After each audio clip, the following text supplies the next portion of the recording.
Well, good morning, and let me once again thank Pam Mitchell for joining us again today and doing our signing.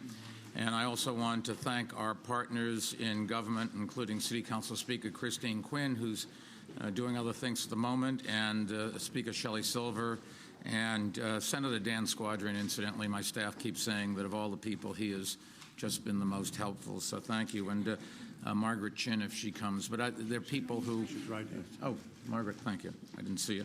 But these are people that my staff has mentioned to me they've been working with, and I just wanted to single them out for special recognition. We're going to bring everyone up to date on the city's continued recovery from Hurricane Sandy. We are taking some new steps, working with Governor Cuomo and other state elected officials and city officials, the Federal Emergency Management Agency and NYC Service to provide food and water to those most in need. I'm going to be, after this update, joining Governor Cuomo and Homeland Secretary Jeanette Napolitano at the Manhattan entrance of the Hugh Carey Brooklyn Battery Tunnel. We're going to survey the damage there and discuss next step for the recovery. There are people who are now transitioning from shock to the real-world problems of how do you get water and how do you get food, and we're working on those, and we'll talk about that in a little while. We have found a few more deceased, and once again, our hearts go out to them. But what we've got to do is recover for their families and make sure that this city and those they left behind have a future. Today, our police officers and firefighters continue carrying out their life-saving mission, going block by block and door to door in the areas devastated by the hurricane, searching for those in need of help. The grim reality is that in the process, we find more victims. At this point, we know that Sandy took the lives of at least 37 New Yorkers. And let me caution everyone listening or watching that this conference that as the first responders continue their rescue and recovery work, that number may continue to rise. The full toll of Hurricane Sandy on New Yorkers is still emerging. Our hearts are filled with sorrow for those who lost their loved ones, and our hearts are filled with pride at exactly the same time for the work that our bravest and finest are doing. Both can go on at the same time, our ability to grieve, but also our ability to thank those who are really going the extra mile and to congratulate them. I think that the best way to express these sentiments was something yesterday. I was with City Councilman Vincent Ignazio and Jimmy Otto at Staten Island Borough President and visited Tottenville, where Sandy knocked homes right off the foundations. And we went inside and talked to some people about their house and their aspirations for the future. One of them was a young woman who's a teacher, substitute teacher, waiting for a permanent position in our school system. And it was, while there were deceased, just 3 doors away, a family lost their lives. We were able to talk about what we need to do to continue making this the best city and giving all of our citizens the opportunities that we want for them. Today, we're also taking new steps to prevent further suffering from Sandy as the days go on. And many people in hard-hit areas across the city, including many in public city housing, need fresh water and food. And so today, starting at roughly 3 o'clock, and we will begin distributing thousands of bottles of water and thousands of pre-prepared meals at a number of locations in hard-hit areas. This will continue until 6 p.m. today, and these distributions will resume tomorrow morning at 7:30 and go until 12:30. Same thing Saturday and Sundays, and there will be from 9 to 1.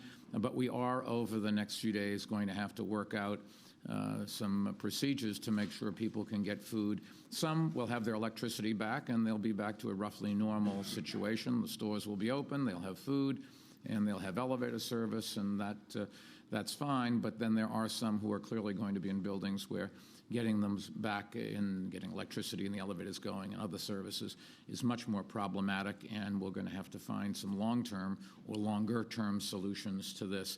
Our focus right now is taking care of the immediate needs of everyone, and some of that of our resources will be able to be devoted to longer term as the subways get back and the electricity comes on. We've given out 500,000 flyers in English, Spanish, and Chinese in these areas, including Coney Island, the South Shore of Staten Island, Chinatown, and the Rockaways, and the elected officials standing with me today will also help us get the word out in those communities. Locations are posted at nyc.gov. Now, a lot of people don't have electricity, so they can't exactly go on the internet, but nevertheless, some people can do it for them.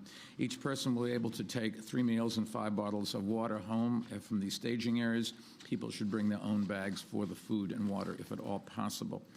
Speaker Christine Quinn and her colleagues on the City Council work closely with us and the affected communities on this effort, as has Speaker Silver and other state and federal elected officials. In fact, this operation involves strong cooperation among city, state, and federal agencies and with the private sector partners. And I particularly wanted to thank the State Department of Health and the U.S. Department of Housing and Urban Development for their work. There will, for example, be some 400 members of the National Guard and 150 NYC service volunteers involved in this effort by going door to door, taking meals to homebound residents. Some people are up in high buildings, no elevator, they're elderly, and they would have a real problem in coming down to the ground. Our problems are making sure they know there's food available. We do that by knocking on the door and sticking flyers underneath, but also then we've got to get the food to them, and we do that the old-fashioned way. We pick it up and walk up the stairs and hand it to them. There are some 24 staff of the Salvation Army also involved, and I wanted to thank them. Supplies were delivered by the Federal Emergency Management Agency in coordination with the Governor's Office of Emergency Management. Many companies and individuals have made generous offers to support this effort in the days ahead, and getting this up and running has been a true public-private partnership at every level of government, and the private and nonprofit sectors working together. And I wanted to thank everyone involved. The governor and I talk more than regularly during all of this, and he's been as helpful as you can possibly be, and we've hopefully, I think the coordination once again between federal, state, city, and private is something that maybe has never been experienced at this level, certainly in this magnitude before. I also want to thank Randall Stevenson. I met with him this morning. He is the CEO of AT&T, and he assured me that they're doing everything to get normal service back up and running. In addition, AT&T is going to bring what they call pods. It's basically a truck that has a satellite connection and has then a Wi-Fi connection or a cell connection from the top of the truck. If you have AT&T on your mobile phone, you'll be able to walk over. That will get you phone service from places where the cell towers are no longer working. And that truck will also help you in charging your phones, another problem and when we don't have the electricity that we've come so much to depend on. These pods will be in the vicinity of our food and distribution centers, so pretty much as much one-stop shopping as we can make it. We'll keep these distribution centers open as long as they're needed, and we will announce our plans to add additional resources in these areas shortly. Some people have called and asked how they can make cash donations. We basically don't need other things. The logistics of distributing canned goods and things like that, when we have something of this magnitude, really are not a good use of everybody's time. But if you want to make cash donations to the Mayor's Fund to Advance New York, you can get them through 311 or nyc.gov. You'll be sure that 100% of your donations go directly to relief efforts and organizations. What those will be and how we're going to do it is something for next week. We're at the point here where we just have to focus all our attention on taking care of those who don't have a place to sleep, don't have food, and are worried about whether the buildings that they come from will stand up. As I've stressed for the past several days, getting New York City back on its feet means meeting two paramount challenges: restoring mass transit and restoring electric power to areas where it's been disrupted. And there's progress to report on both fronts today. First, as to mass transit, the MTA really did a phenomenal job of getting subway service partially restored in just a few days. And once again, I want to thank Governor Cuomo and MTA Chairman Joe Lhota for deciding to waive the fares on all subways and buses through tomorrow. It was the right decision. Wish they'd do it all along. Unfortunately, they can't do that until Shelley Silver comes up with another ways of funding them. But I would never say that here when Shelley's standing next to me. They're also doing seriously a great job of getting commuter rail service back up and running. There's still plenty of people whose commutes remain unending, and many more people who were, at least today, have started to be able to get back to work, but it's a very difficult commute. The restrictions on passenger vehicles that the city and state have put on most of the main bridges into Manhattan and the Lincoln Tunnel were implemented today, and while it helped alleviate some of the severe congestion we saw yesterday, traffic this morning remains very heavy. We urge everyone to take mass transit wherever possible. Today's limited East River ferry service resumes. Staten Island ferry service we think will resume within the next day or so and should be running on full schedule by Saturday. The 3 airports serving our city have reopened. However, there remains no subway service in Manhattan south of 34th Street and between Manhattan and downtown Brooklyn. Now, there's no question that travel into our city yesterday was extremely difficult. In fact, the roads were so clogged that we really did worry about getting emergency service vehicles through. And so no matter how inconvenient it may be to stop people from bringing their cars into the city or making it more difficult to do so, safety is once again our paramount concern, not convenience. And so we did take some steps to mitigate that problem. Yesterday, as you know, I issued an order restricting auto traffic into Manhattan on the 4 East River bridges during the busiest hours of the day and night to vehicles carrying at least 3 people. Governor Cuomo has made the same restriction effective for traffic entering Manhattan on the Triborough, Henry Hudson bridges and through the Lincoln Tunnel. The restrictions began this morning at 6 a.m. and remain in effect until midnight. They will also be in effect from 6 a.m. until midnight Friday. Vehicles exempt from them include commercial vehicles, taxis, emergency and paratransit vehicles, vehicles with handicap plates or placards, livery cabs, and other for-hire and buses. I should note that the NYPD and DOT are working with the MTA and Port Authority to put these measures in place. Now, some have asked for special treatment, but the bottom line is we are just not equipped to grant exemptions. Hopefully tomorrow will be the last day these restrictions apply, so please bear with us. I know it's annoying, I know it's inconvenient, but we have to think about the security and safety of the people here. During the morning and evening rush hours, you should know that police recruits are directing traffic at intersections where traffic signals are not operating. The news from Con Ed is that we should have most of the traffic lights and the power for those areas back by certainly before the end of the weekend, and my hope is at the beginning of the weekend. Some have already come back. We're also establishing bus lanes on key corridors. Please stay out of the bus lanes if you're not a bus. We also resumed limited East River ferry service from Brooklyn and Queens to the landings at 34th Street and Lower Manhattan, and I strongly urge everyone to not take their cars into Manhattan. If you have any other travel option, even walking across the bridge, please do it. It'd probably be faster than taking your car. Con Ed, as I said, is making progress in restoring electric service. Since yesterday, the lights have come back on for many people in South Brooklyn, on Staten Island, and in some small parts of Lower Manhattan. And crews from as far away as California are working around the clock to restore power city-wide. Most of them are working where they have overhead lines. An enormous number of trees have come down. They face a huge job. Currently, some 534,000 customers citywide remain without electrical service. Now, the good news is that roughly 40% of that total, some 228,000, are in Manhattan, most of them concentrated below 34th Street.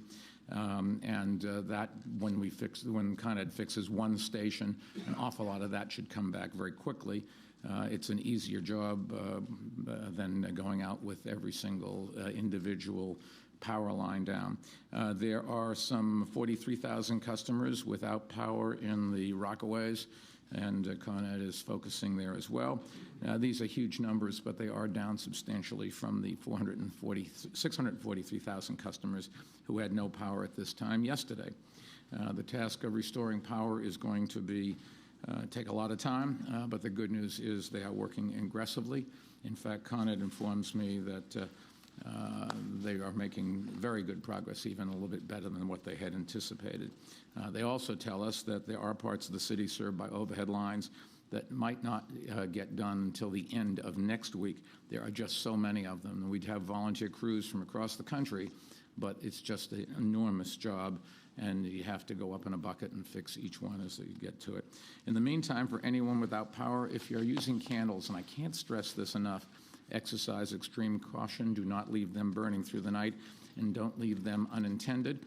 I said this yesterday, and then last night we had a serious fire in the Rockaways that was started by candles. We just don't need any more fatalities. Yesterday, we announced that Bellevue Hospital was being evacuated. There were 700 patients there yesterday.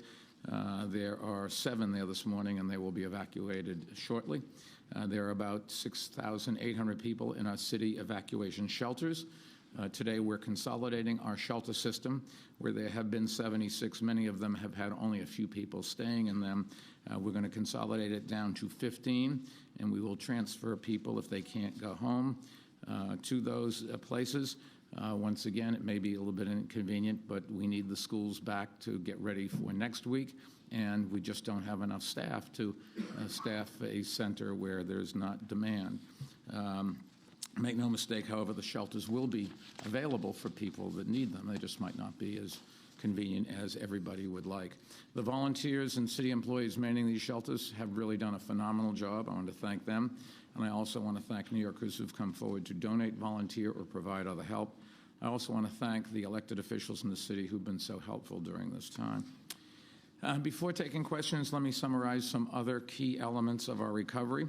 We will open the majority of city parks and playgrounds by 8 a.m. Saturday. You can go to nyc.gov for more information. They're closed in the meantime. Please stay away from them until we say it's safe to return. Trees can still come down. These trees have been, there's an awful lot of water that makes them less stable, and the slightest bit of wind or just something gives up. We've had too many people die from trees falling on them tragically. 2 young children yesterday were inside playing, and a tree collapsed the house and killed both of them. Our beaches, please stay away from them. They are not safe because of the sewer system discharges during the hurricane. The water could be polluted. Please don't go in the Hudson or East Rivers, New York Harbor, Jamaica Bay, or the Kill Van Kull, or on them in a canoe or kayak for windsurfing or anything like that till further notice. We just don't need another disaster, and it is not safe. Public school will teach, incidentally, in terms of water, the city's water supply is safe. We keep testing it and testing it. There was an article in the paper saying that the Centers for Disease Control said boil. The Centers for Disease Control categorically says they never said that. I don't know where the story came from. Our tap water gets tested again and again and again, and we did put extra chlorine in it just as a little bit of precaution. So if it tastes a tiny bit funny, that's in your interest. Public school teachers, principals, and staff should report for work at their schools tomorrow morning. We plan to reopen public schools for classes on Monday, and we have a lot of work to do to get ready after these kids have been out of school for a week. Yesterday, we described a package of measures the city's economic development team has put together to help businesses recover from the storm. They include emergency low-cost loans and a deferral of sales taxes on purchases of rebuilding materials. Call 311 or go to nyc.gov for further details. And all New Yorkers affected by Sandy can register for assistance with the Federal Emergency Management Agency. You go to disasterassistance.gov or call FEMA at 1-800-621-3362. That's 1-800-621-3362. The inspections of the crane on West 57th Street are complete, and today the Department of Buildings is reviewing the plan to secure it. I'm happy to say that the city has now lifted the ban on exterior construction work that we imposed in advance of the storm. That will get a lot of people back to work, and I think it's fair to say to thank the construction companies across the city. There were almost no cases of material blowing off these buildings in one of the strongest storms we've ever seen. So they really did listen and do a good job. I think that's a good place to summarize today's recovery. New York's recovery is underway. New York is starting to build again. And let me turn the floor over to Shelley Silver. Shelley, thank you. Thank you, Mr. Mayor. Thank you very much, Mr. Mayor. I want to thank you and your staff, all the deputy mayors who have been involved in the recovery effort.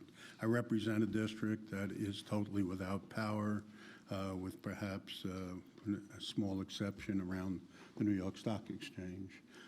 Otherwise, the rest of Lower Manhattan is pretty much without power. I've been working with my fellow elected officials who have been doing a fantastic job, and city council members, Margaret Chin and Rosie Mendez, who's not here right now, Senator Dan Squadron, Congresswoman Nydia Velasquez.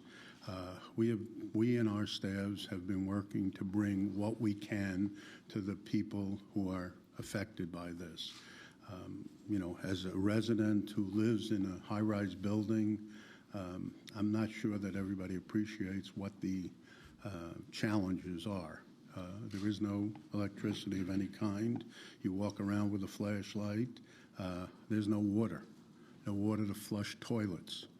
Go down to the fire hydrant, fill up a pail, and if you're lucky enough to have a tank, you actually pour the water in the tank, and then you're able to flush the toilet for that particular moment. It's those kind of challenges that our constituents face. We have elderly people who live in high-rises. There's no elevator service. They have no lights. Some of them have no flashlights. They have no food, no refrigeration, no freezers. So it is in coordination with all of our offices and Congressman Jerry Nadler, who represents the lower Manhattan on the west side. We've put our staffs together. We have rang doorbells just to make sure people are okay. And we're really glad by today's announcement that we're going to get an organized crew of people coming through, volunteers, National Guard, to come and deliver meals. I have a truck in the streets right now that's just yesterday in an hour. We got the truck somewhere out in Jersey. In an hour and a half, we gave out 20 cases of water just downstairs. We had some people ringing doorbells where we delivered just a little drinking water so they can drink. So we're glad they have food. They will have, I believe, blankets as well for those that are cold because there is no heat. And I want to thank you. I want to thank the governor for coordinating this effort to finally begin to give people what it takes during these difficult times. This is very trying times. People are really bearing with us to the extent that they can, but there are real challenges out there, and I think this is a time, you know, while it's a tragic time, when government is shining brightest, it gives us the opportunity. For our area, it's almost a repeat of 11 years ago, 9/11, with much of the same difficulties and the challenges we faced at that time. So, again, thank you, Mr. Mayor, for doing this. Thank you for putting us all together and being able to do this with you. And hopefully the city will rebuild bigger and better than ever. And thank you for your leadership. I should point out, thank you, Shelley, that we have Assemblyman Brian Kavanaugh and Borough President Markowitz with us. Let me, before taking questions, try to summarize for our Spanish-speaking New Yorkers. Hoy vamos a empezar a distribuir botellas de agua y comidas preparadas en los 15 áreas más impactados por la tormenta. La Guardia Nacional y cientos voluntarios nos ayudarán con la distribución. Las personas que quieren ayuda pueden hacer una donación al fondo de la alcaldía para avanzar la ciudad de Nueva York en nyc.gov. And with that, we'll be happy to take some questions. Yes, Miss. Yesterday you mentioned you didn't want more National Guard here. So are the ones who are distributing the food the ones who are already here? They've been here. Look, we've gotten people from the federal agencies. National Guard is a state agency, from the city, and they're all doing things. Most of the work is done, keep in mind, by the police department to keep you safe, and by a variety of different agencies who have to deal with the day in and day out and after. Our big concern is not at the moment, it is in a couple of weeks when people's attention goes elsewhere and everybody goes back to their bunkers, and we have to continue to make sure that nobody falls through the cracks and that we will continue services. So it's the longer-term planning that's something more worrisome. You'll have fewer volunteers, but everybody, in all fairness, has been contributing. Yes, sir. Mayor, we've heard from a number of people on Staten Island worried that the marathon will perhaps redirect focus on The them? marathon's not going to redirect any focus. Keep in mind, by Sunday, we'll have electricity back downtown. That will free up an enormous number of police. Also, a lot of the transportation needs that we have during the week aren't there on the weekends of police officers. And once the electricity comes back, where we put police officers to make sure everybody's safe at night when it's dark, or also to work at intersections, those will be gone. The police are there to keep the peace, if you will, and they really aren't going to be involved in the massive cleanup. That's a sanitation department, fire department's resources. Once they do all the security, they'll go back and they've got to clean their equipment and get some rest so that they're bright-eyed and if there is another emergency. But also this city is a city where we have to go on. There are an enormous number of people here, and it's a shame that we had to cancel the basketball game. The difference between the basketball game and the marathon is the basketball game was scheduled for tonight. The marathon is a number of days from today, and the Barclays Center is really constructed assuming you'd have great mass transit, which you don't at the moment. That hopefully will be back by Saturday night, and I've said to the NBA, go ahead with a Saturday night game. And even if all the mass transit isn't back, it's a Saturday night and you have fewer people on the road, so we'll be able to handle that better. Yes, Miss? Mr. Mayor, driving into the city this morning was chaotic at best, especially if you were coming from New Jersey, because 2 checkpoints were mistakenly put up on the I'm west. sorry, they'll fix it. Next, what's your other question? People are doing as far, I can say to them, They use scarce resources of gas. They've got a lot of Marcia, and devastation. I don't know how to break this to you. We're all in this together. We are desperately trying to help everybody. We're trying to prioritize. First thing is safety. Inconvenience is down the list. If we had some people in the wrong places, it was the first day getting it going. Hopefully it'll be better tomorrow. You have to bear with us. Monday, hopefully we won't need any of those kinds of restrictions, although I'm not confident that the underwater tunnels will be back on Monday, so there still will be some impact on traffic. But you just have to understand, we have an enormous number of people who are working as hard as they can, and a lot of the decisions they make, they don't have the time to, as you do, to look retrospectively and say, oh, you should have done something else. We make decisions, we go on with it, and that's what we're going to continue to do. Yes, sir. So tomorrow, Mr. Mayor, Say again? are you going to keep these restrictions? Yes, we certainly are keeping these restrictions tomorrow. We've already announced that. Yes, sir. Gasoline seems to be in short supply. Yeah, it is. Anything the city can do about that? Yeah, we've talked to the Coast Guard, for example. You've got to open the harbor. That's one of the things. You've got to, there are some federal laws prohibiting foreign flag ships from doing certain things. We've got waivers already. The federal government couldn't be more helpful. It will take some time. Some of the gas stations aren't open because they don't have electricity, and the pumps need electricity to run. That hopefully in the next couple of days will be accommodated. And once mass transit comes back, you have a lot fewer cars trying to buy gasoline. So it's one of these problems. We're just going to have to live through it, and I think by Monday most of it will have gone away. There are some distribution sites that have had problems. I think one was in Linden, New Jersey, in a refinery or a distribution plant shuts down. It cascades through the system, but you'll eventually catch up with that. Yes, sir. 2 questions. One, how concerned are you and other authorities Very. About the temperatures plunging while the power's out? And 2, if the police commissioner could please give us an update on the reports of looting and other problems. Okay, I'll let the police commissioner address the second thing. The first thing, the good news is temperatures aren't plummeting. They're going to be in the 40s and 50s, which is not life-threatening by any means. You can be, if you don't have heat, you're going to have to dress warmly. But we're not going to have heat in some places. If the temperatures were in the 30s or below 32, then it would be life-threatening and we would look at it differently. But at the moment, that's not one of the big risks we don't think that we run.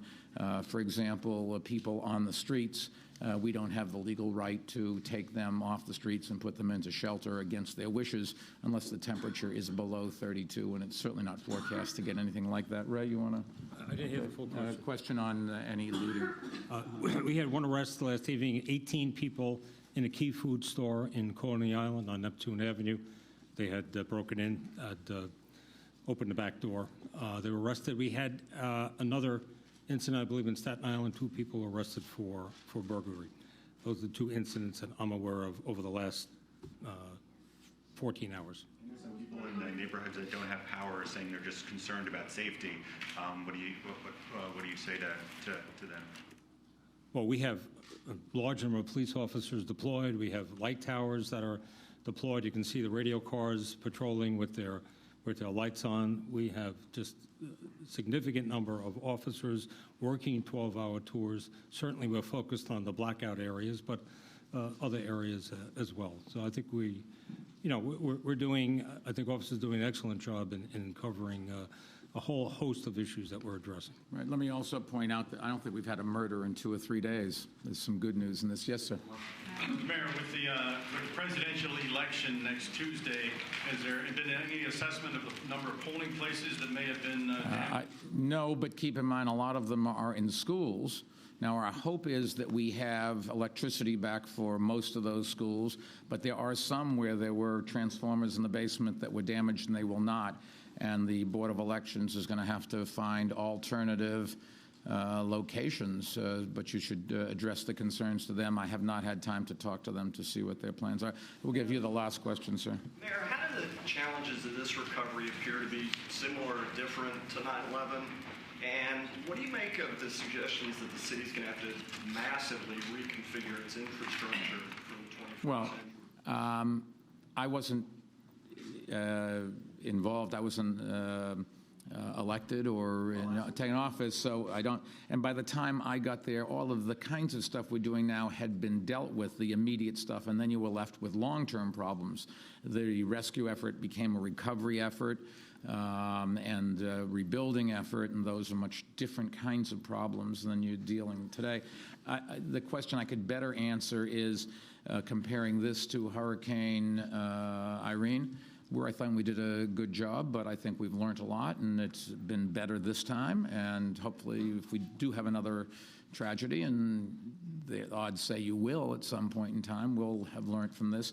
In terms of our infrastructure, Bob Steele and I have talked about it. Some of it is just the practical reality that we live on an island. We live very concentrated. There are economics involved, and there are risks when you have those kinds of factors that you don't have if you lived in a different place, although other cities would have more risks from tornadoes and rivers that flood and very different. Upstate suburbs, even close by suburbs, have a very different set of problems that we have today. I think the difficult things are, number one, the deaths. You can't bring back a family. It has to be your first tragedy, but there's not a lot we can do about that. And most of those deaths were not caused by anybody. Nobody can allege negligence or anything. We gave people warnings. We told them not to go out under trees, but the real world is there are trees every place, and not everybody can evacuate. And we've had some people step in a puddle with a power cable that they didn't know was there. Unfortunately, nature produces great risks. There have been very few people that have done things that are totally irresponsible, like it would be if you went out and surfed. And, that's just not a smart thing to do. So that's the one thing. The great tragedy is not most of us, because our problems will be solved. A lot of these problems by beginning of the week, 2 weeks from now, they'll be distant memories. If you go and you look at people, as I did yesterday in Staten Island or in Breezy Point the day before, the recovery for them is not going to be so easy. The good news is, in most cases, there were not fatalities. The bad news is this is their hopes and dreams, and even if there are federal, state, and city programs that may help them get back on their feet, it's still not the same thing. You can't just take money and replacing for something you worked hard on all your life, and that's where we have to concentrate our efforts. And then some buildings, whether it's places you work or places you live, where there's damage in the basement of the transformers or even maybe structural damage, that's going to take weeks before you can fix those things.